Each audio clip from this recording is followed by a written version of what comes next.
नमस्कार। दोपहर समाचार में आपका स्वागत है।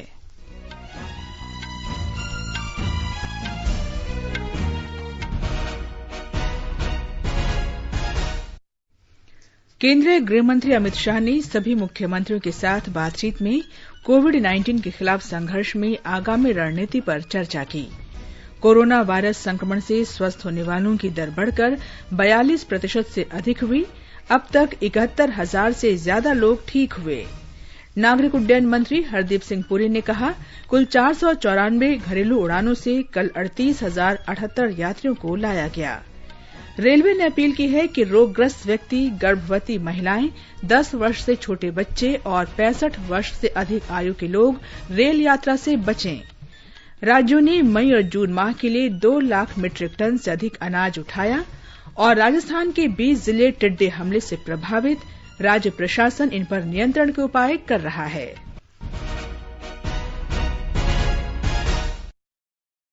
दोपहर समाचार में मैं हूं कनकलता और मेरे साथ हैं मेरी सहयोगी प्रियंका अरोड़ा। गृह मंत्री अमित शाह ने कल राज्यों और केंद्र शासित प्रदेशों के मुख्यमंत्रियों के साथ कोविड-19 की स्थिति के बारे में बातचीत की। 31 मई को चौथे चरण का लॉकडाउन खत्म होने के बाद इस महामारी से निपटने की भावी रणनीति के बारे में उन्होंने मुख्यमंत्रियों से सुझाव मांगे।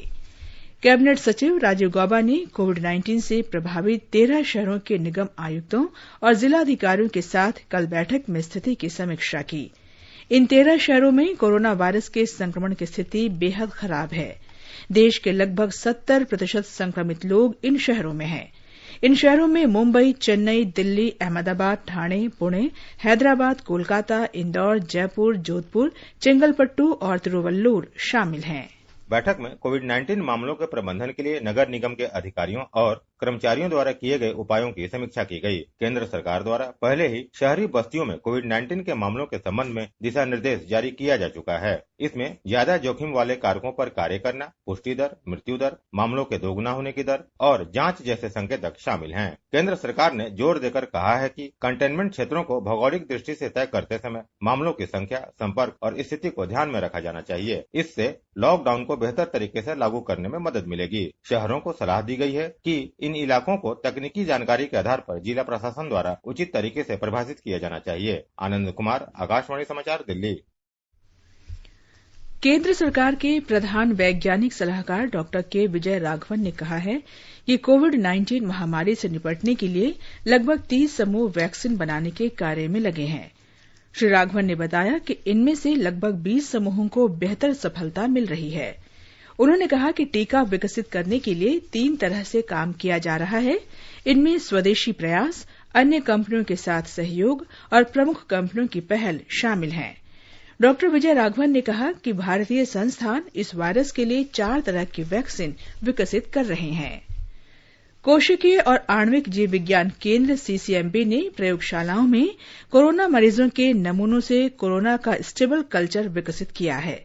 सीसीएमबी के विषाणु वैज्ञानिकों ने कई अलग थलग पड़े मरीजों से संक्रमित वायरस को पृथक किया है। प्रयोगशालाओं में इस वायरस को विकसित करने की क्षमता से वैज्ञानिक कोविड-19 के इलाज के लिए वैक्सीन बनाने और संभावित औषधियों की परीक्षण की दिशा में काम कर पाएंगे। सीसीएमबी के निदेशक डॉक्टर राकेश मिश्रा ने बताया कि सीसीएमबी विभिन्न क्षेत्रों से वायरल स्ट्रेन अलग करने की स्थिति में पहुंच गया है और हम बड़ी संख्या में वायरस पैदा करने की दिशा में काम कर रहे हैं। बाद में इन्हें निष्क्रिय करके वैक्सीन बनाने और इलाज के लिए रोग प्रतिरोधी दवा विकसित करने के उपयोग में लाया जा सकता है। सीसीएमबी ने वायरल कल्चर का उपयोग करके रक्षा अनुसंधान विकास संगठन जैसे सहयोगियों के साथ संभावित औषधियों का परीक्षण भी शुरू किया है। श्री मिश्रा ने आशा व्यक्त की कि इस पद्धति से कई शोध संस्थाओं और निजी कंपनियों में इस वायरस का प्रतिरूप तैयार किया जाएगा ताकि यह इस महामारी से निपटने और भविष्य की तैयारियों की दिशा में एक उपयोगी संसाधन बन सके। वैज्ञानिकों ने कहा है कि यदि हम वायरस को बड़ी संख्या में विकसित करके इसे निष्क्रिय करें तो इसे निष्क्रिय वैक्सीन के रूप में इस्तेमाल किया जा सकता है। जब निष्क्रिय वायरस को शरीर में डाला जाता है तो शरीर में रोग प्रतिरोधक प्रणाली एंटीबॉडी कीटाणु उत्पन्न करती है, लेकिन इससे मनुष्य बीमार नहीं होता है क्योंकि ये कीटाणु दोबारा उत्पन्न नहीं होते। सरकार ने कोरोना संक्रमण के दौरान एक भारत श्रेष्ठ भारत कार्यक्रम को नवाचारी तरीकों से आगे बढ़ाने का फैसला किया है। इस कार्यक्रम के सहभागी मंत्रालयों के सचिवों की हाल की बैठक में ये निर्णय लिया गया। बैठक के दौरान मानव संसाधन विकास मंत्रालय के सचिव अमित खरे ने मौजूदा स्थितियों में एक भारत श्रेष्ठ भारत कार्यक्रम के कार्यान्वयन के लिए नवाचारी उपाय अपनाने पर बल दिया। एक रिपोर्ट। एक भारत श्रेष्ठ भारत कार्यक्रम का उद्देश्य लोगों को राज्यों की समृद्ध विरासत, संस्कृति और परंपराओं से परिचित कराना है ताकि वे भारत की विविधता को समझ सकें और उसकी सराहना कर सकें। इस कार्यक्रम के अंतर्गत गतिविधियों को संचालित करने के लिए प्रत्येक प्रतिभागी मंत्रालय और विभाग डिजिटल माध्यमों का रुख करेंगे। इसके व्यापक प्रसार के लिए एक भारत श्रेष्ठ भारत वेबिनार आयोजित की जाएगी। एक भारत श्रेष्ठ भारत डिजिटल संसाधनों के लिए साझा तैयार किया जाएगा, जिसका उपयोग प्रत्येक मंत्रालय कर सकेंगे। बैठक के दौरान संशोधित संचार योजना तैयार करने पर भी चर्चा हुई। अनुपम मिश्र, आकाशवाणी समाचार, दिल्ली। भारतीय आयुर्विज्ञान अनुसंधान परिषद ICMR ने कहा है कि कोविड-19 का पता लगाने के लिए पिछले 24 घंटे में कुल 1,21,702 नमूनों की जांच की गई। देश में अब तक 34,83,838 नमूनों की जांच की जा चुकी है। इस बीच परिषद सरकारी और निजी क्षेत्र की प्रयोगशालाओं को अनुमति देकर जांच सुविधाओं में निरंतर वृद्धि कर रही है। देश में अब कुल 641 प्रयोगशालाओं में कोविड-19 के लिए जांच की जा रही है।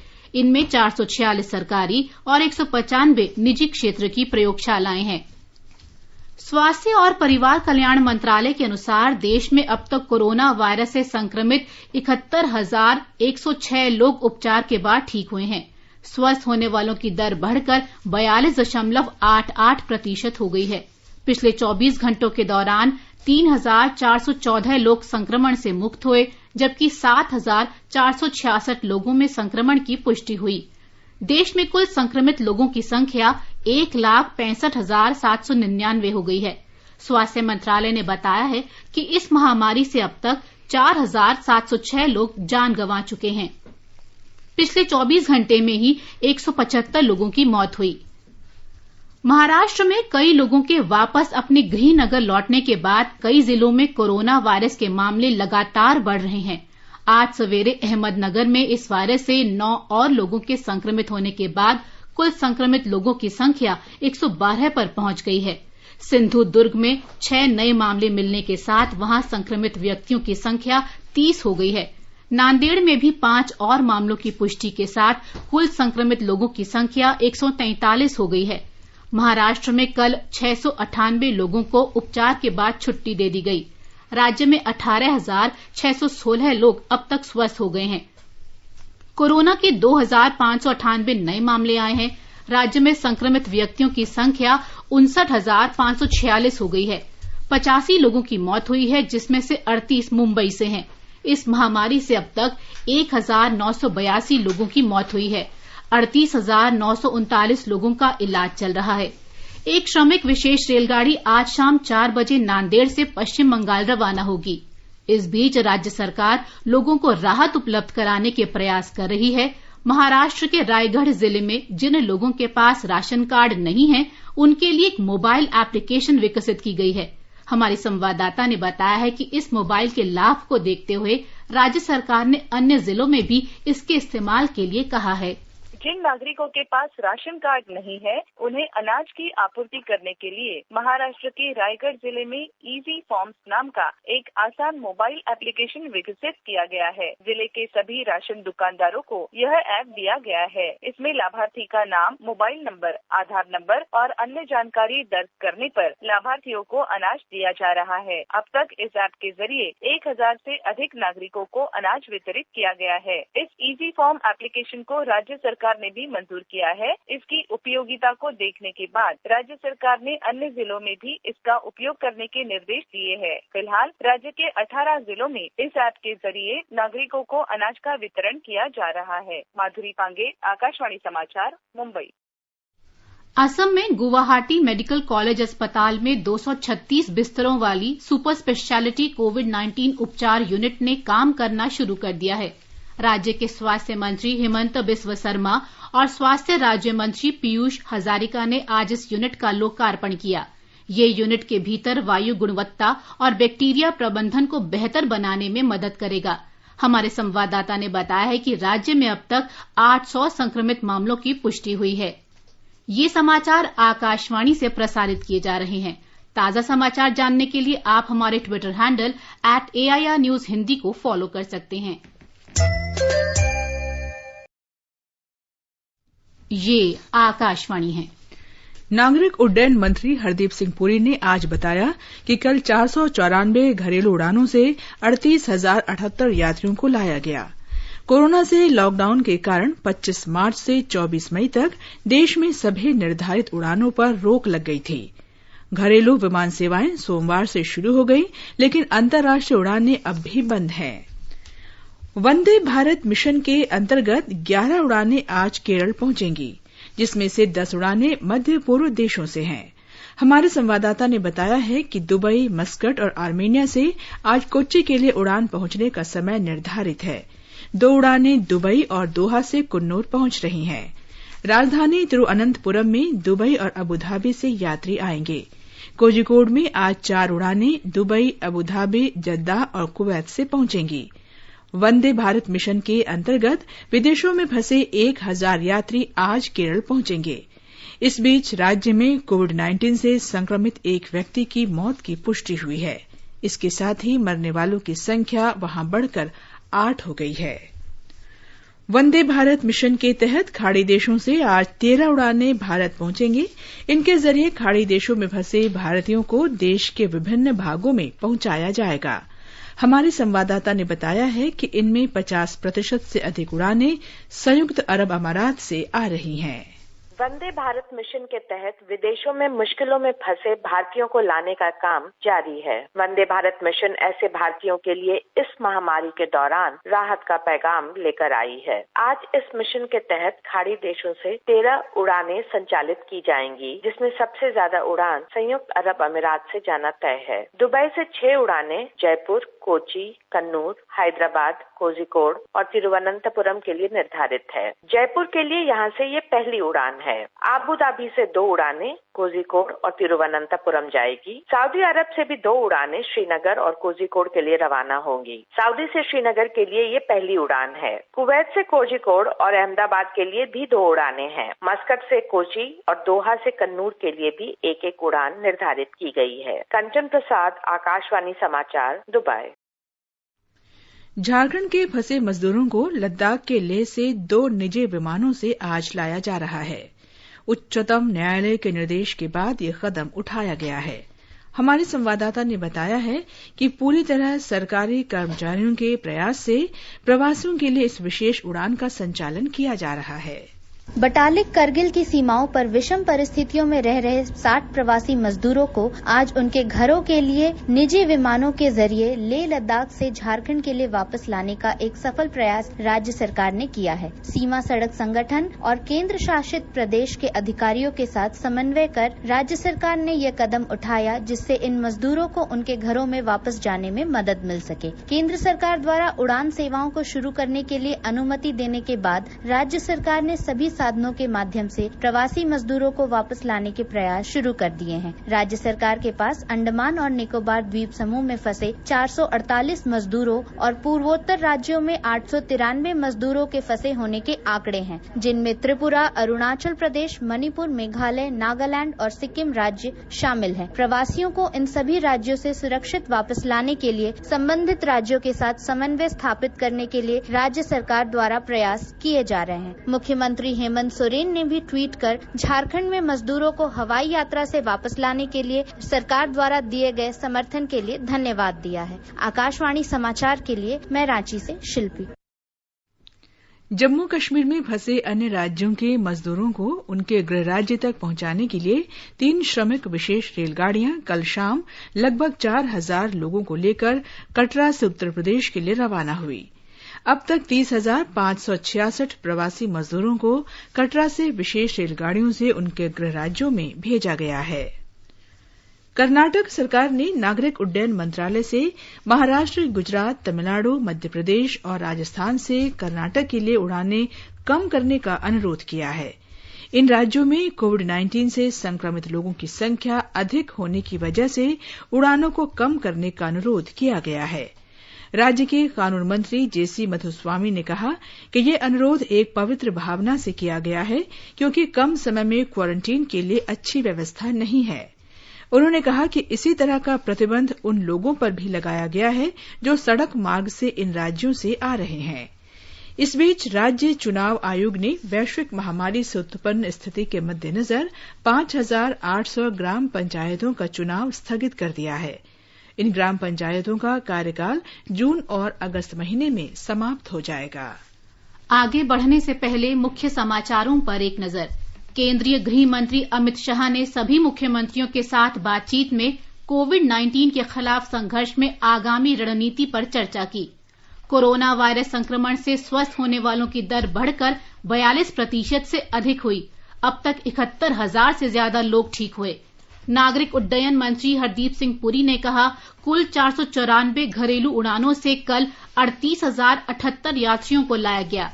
रेलवे ने अपील की है कि रोगग्रस्त व्यक्ति, गर्भवती महिलाएं, 10 वर्ष से छोटे बच्चे, 65 वर्ष से अधिक आयु के लोग रेल यात्रा से बचें। राज्यों ने मई और जून महीने के लिए 2 लाख मीट्रिक टन से अधिक अनाज उठाया और राजस्थान के 20 जिले टिड्डी हमले से प्रभावित। राज्य प्रशासन इन पर नियंत्रण के उपाय कर रहा है। रेल मंत्रालय ने अपील की है कि रोगग्रस्त व्यक्ति, गर्भवती महिलाएं, 10 वर्ष से छोटे बच्चे और 65 वर्ष से अधिक आयु के लोग जरूरी होने पर ही रेल यात्रा करें। ये अपील यात्रा के दौरान हुई कुछ मौतों को देखते हुए की गई है। मंत्रालय ने कहा है कि प्रवासियों को अपने घर भेजने के लिए भारतीय रेलवे पूरे देश में रोजाना श्रमिक रेलगाड़ियां चला रहा है। ये देखा गया है कि इस सेवा का लाभ उठा रहे वे लोग जो पहले से ही किसी बीमारी से ग्रस्त हैं, उनमें कोविड-19 महामारी का जोखिम बढ़ जाता है। रेलवे ने कहा है कि यात्रियों की सुरक्षा बेहद महत्वपूर्ण है और प्रत्येक नागरिक से इस संबंध में सहयोग की अपेक्षा की जाती है। मंत्रालय ने कहा है कि किसी भी आपातकाल में रेल यात्री हेल्पलाइन 139 और 138 पर फोन कर सकते हैं। भारतीय रेल ने 12 मई से चल रही राजधानी श्रेणी की सभी 30 विशेष रेलगाड़ियों के लिए अग्रिम आरक्षण की अवधि को मौजूदा 30 दिन से बढ़ाकर 120 दिन करने का निर्णय लिया है।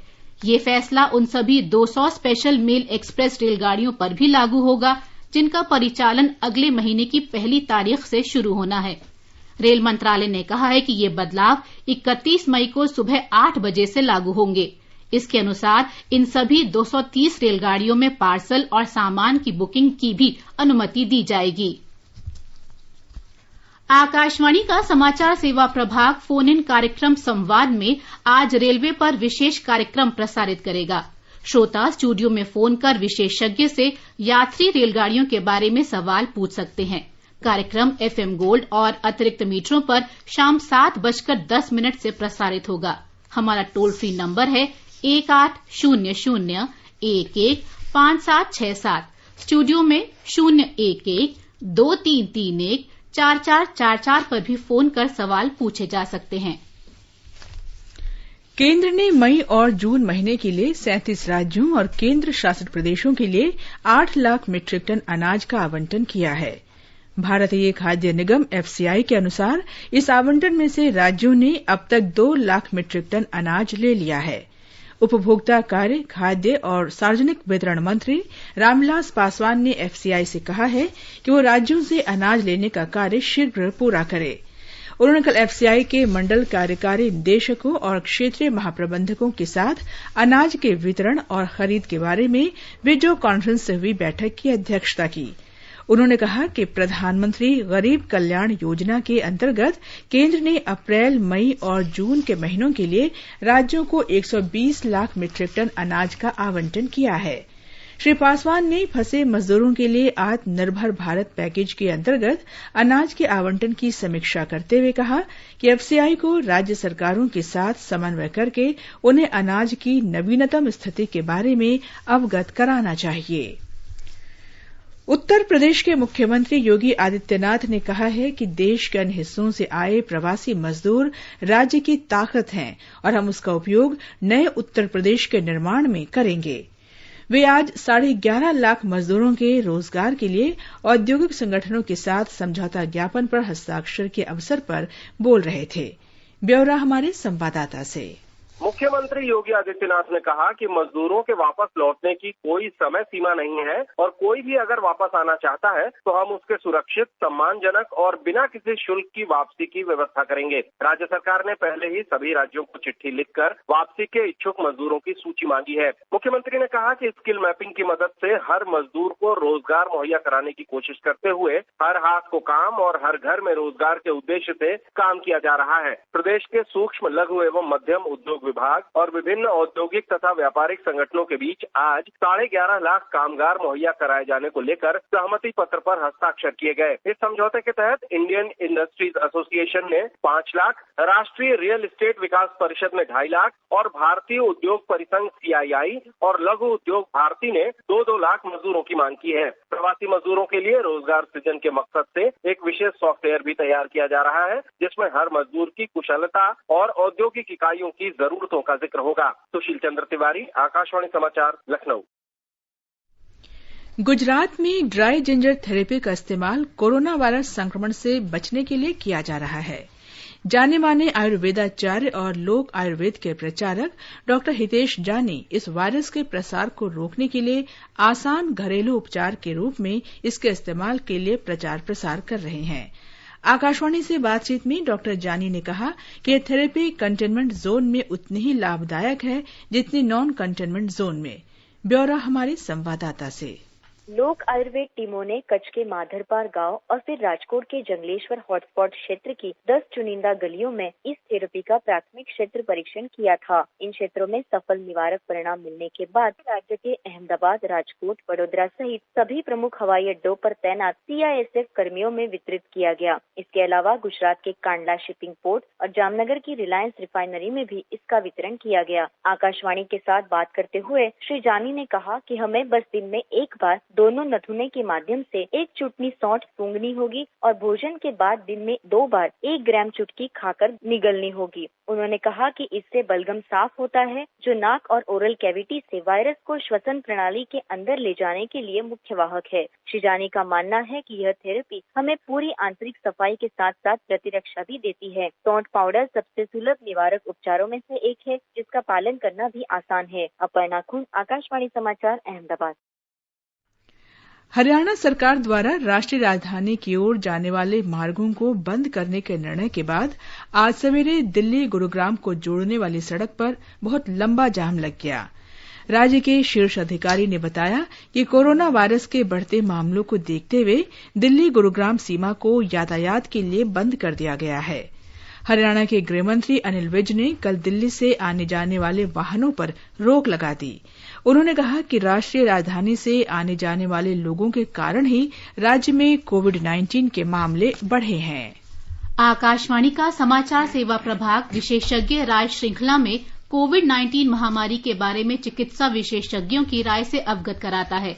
आकाशवाणी से बातचीत में दिल्ली के सफदरजंग अस्पताल के वरिष्ठ डॉक्टर MK सेन ने बताया कि ये जांच का समय है। हमें लॉकडाउन 4 के दौरान भी बुनियादी नियमों का पालन करना चाहिए।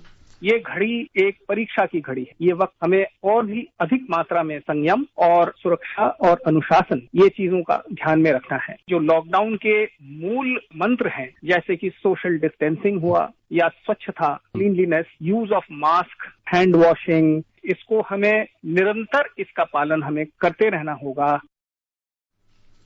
आकाशवाणी का समाचार सेवा प्रभाग के फोन इन कार्यक्रम में कोविड-19 पर विशेष परिचर्चा में वरिष्ठ चिकित्सक डॉक्टर बलबीर सिंह ने मार्केटिंग एजेंटों को काम के दौरान सुरक्षित दूरी बनाए रखने के निर्देशों का कड़ाई से पालन करने की सलाह दी। उन्होंने संक्रमण से बचाव के लिए टेली मार्केटिंग और ऑनलाइन मार्केटिंग जैसे विकल्पों का उपयोग करने को कहा। फेस शील्ड्स बहुत यूजफुल हो सकते हैं ऐसे लोगों के लिए। उनको डिस्टेंस मेंटेन करना पड़ेगा जिसको मिलना है। अगर ये टेली सोर्स से हो सकती है ऐसी मार्केटिंग, जैसे फोन से या कंप्यूटर से, तो शायद वो बहुत फायदेमंद होगा। फील्ड में जाने से अच्छा है टेलीफोन से या कंप्यूटर से डिस्कस कर सकते हैं अपनी प्रोडक्ट, तो फार बेटर है। डॉक्टर बलबीर सिंह ने कहा कि संक्रमण से बचाव के लिए घरों को साफ सुथरा और विषाणु मुक्त रखना भी जरूरी है। उन्होंने कहा कि घरों को खुद ही सैनिटाइज किया जा सकता है, इसके लिए किसी सैनिटाइजर कंपनी से मदद लेने की जरूरत नहीं है। आप अपने घर में स्ट्रेंजर नहीं आने देंगे। दूसरी चीज, आप हैंड हाइजीन फॉलो करेंगे, ऐसा नहीं हो कि हाइजीन घर पे ना फॉलो करें। तीसरी चीज, सैनिटाइजर कंपनी को बुला के घर पे सैनिटाइज कराना, मैं इस पे बिल्कुल मानता नहीं। घर को साफ रखिए, फ्लोर्स को साफ रखिए, यही सबसे बढ़िया सैनिटाइजेशन। आकाशवाणी का समाचार सेवा प्रभाग आज फोन इन कार्यक्रम में कोविड-19 पर विशेष परिचर्चा प्रसारित करेगा। इस परिचर्चा में अखिल भारतीय आयुर्विज्ञान संस्थान नई दिल्ली के वरिष्ठ चिकित्सक डॉक्टर प्रसून चैटर्जी हिस्सा लेंगे। कार्यक्रम रात 9:30 से FM गोल्ड और अतिरिक्त मीटरों पर सुना जा सकता है। श्रोता स्टूडियो में फोन कर विशेषज्ञ से सवाल पूछ सकते हैं। नंबर है 011-2331-4444। हमारा टोल फ्री नंबर है 1800-11-5767। महान क्रिकेट खिलाड़ी सचिन तेंदुलकर ने लोगों से कोरोना योद्धाओं के प्रयासों का सम्मान करने और लॉकडाउन के दौरान लोगों से सभी सावधानियां बरतने की अपील की है। We shouldn't mistake this lockdown for a holiday. The least we can do to honor these brave doctors, nurses and others fighting this war is to follow their instructions. Save yourself, the community, our country and the whole world from this virus. Social distancing को तुम अपनाओ, कोविड-19 से जान न गंवाओ। ये समाचार हमारी website newsonair.com और हमारे मोबाइल ऐप newsonair/hindi पर भी उपलब्ध हैं। दोपहर समाचार में आपका फिर स्वागत है। राजस्थान में टिड्डी हमले से 20 जिले प्रभावित हैं। हमारे संवाददाता ने खबर दी है कि अब तक टिड्डी हमले से लगभग 90 हेक्टेयर इलाके प्रभावित हुए हैं। राजस्थान में टिड्डी दलों के हमले पश्चिमी जिलों के सीमावर्ती इलाकों तक सीमित होते थे, लेकिन इस बार टिड्डी दलों ने राजस्थान की सीमा को पार कर पड़ोसी राज्यों के कई जिलों को भी प्रभावित किया है। वर्षों बाद राजधानी जयपुर में भी लाखों टिड्डियों के झुंड देखे गए। कृषि आयुक्त डॉक्टर ओम प्रकाश ने बताया कि टिड्डी चेतावनी संगठन और स्थानीय प्रशासन टिड्डी नियंत्रण कार्य में जुटे हैं। अब तक करीब 70,000 हेक्टेयर क्षेत्र में टिड्डी नियंत्रण की कार्रवाई की जा चुकी है। इस काम के लिए पहली बार ड्रोन का उपयोग भी किया जा रहा है। पिछले साल टिड्डियों ने करीब 12 जिलों में करीब 7.5 लाख हेक्टेयर क्षेत्र को प्रभावित किया था, लेकिन इस बार संयुक्त राष्ट्र के खाद्य और कृषि संगठन ने पिछले साल से 2 गुना बड़े हमले की आशंका जताई है। जितेंद्र द्विवेदी, आकाशवाणी समाचार, जयपुर। राष्ट्रपति, उपराष्ट्रपति और प्रधानमंत्री ने राज्यसभा सांसद और पूर्व केंद्रीय मंत्री MP वीरेंद्र कुमार के निधन पर दुख व्यक्त किया है। राष्ट्रपति रामनाथ कोविंद ने कहा है कि श्री वीरेंद्र कुमार कट्टर समाजवादी थे तथा मलयालम समाचार पत्र मातृभूमि का प्रकाशन करते हुए उन्होंने पत्रकारिता और साहित्य जगत में बड़ा योगदान किया। उपराष्ट्रपति और राज्यसभा के सभापति M वेंकैया नायडू ने एक ट्वीट में कहा कि श्री MP वीरेंद्र कुमार बहुमुखी प्रतिभा के धनी थे। प्रधानमंत्री नरेंद्र मोदी ने एक ट्वीट में कहा कि सांसद वीरेंद्र कुमार एक मेधावी और प्रभावशाली सांसद थे। वे गरीबों तथा शोषित वर्ग को आवाज देने में विश्वास रखते थे। और अब एक नजर आज के मौसम पर। दिल्ली में लोगों को जारी भीषण गर्मी के बीच कल रात हुई बारिश से काफी राहत मिली। दिल्ली में आज गरज के साथ छींटे पड़ने की संभावना है। न्यूनतम तापमान 23 डिग्री रिकॉर्ड किया गया। आज अधिकतम तापमान 38 डिग्री सेल्सियस के आसपास रहने की उम्मीद है। केंद्र शासित प्रदेश जम्मू कश्मीर में जम्मू में न्यूनतम तापमान 26 डिग्री सेल्सियस रिकॉर्ड हुआ। अधिकतम तापमान 40 डिग्री सेल्सियस के आसपास रहेगा। बारिश होने और गरज के साथ आंधी आने की उम्मीद है। अंत में मुख्य समाचार एक बार फिर। केंद्रीय गृहमंत्री अमित शाह ने सभी मुख्यमंत्रियों के साथ बातचीत में कोविड-19 के खिलाफ संघर्ष में आगामी रणनीति पर चर्चा की। कोरोना वायरस संक्रमण से स्वस्थ होने वालों की दर बढ़कर 42% से अधिक हुई। अब तक 71,000 से ज्यादा लोग ठीक हुए। नागरिक उड्डयन मंत्री हरदीप सिंह पुरी ने कहा, कुल 494 घरेलू उड़ानों से कल 38,078 यात्रियों को लाया गया। रेलवे ने अपील की है कि रोगग्रस्त व्यक्ति, गर्भवती महिलाएं, 10 वर्ष से छोटे बच्चे और 65 वर्ष से अधिक आयु के लोग रेल यात्रा से बचें। राज्यों ने मई और जून माह के लिए 2 लाख मीट्रिक टन से अधिक अनाज उठाया और राजस्थान के 20 जिले टिड्डी हमले से प्रभावित। राज्य प्रशासन इन पर नियंत्रण के उपाय कर रहा है। इसके साथ ही दोपहर समाचार का ये अंक समाप्त हुआ। नमस्कार।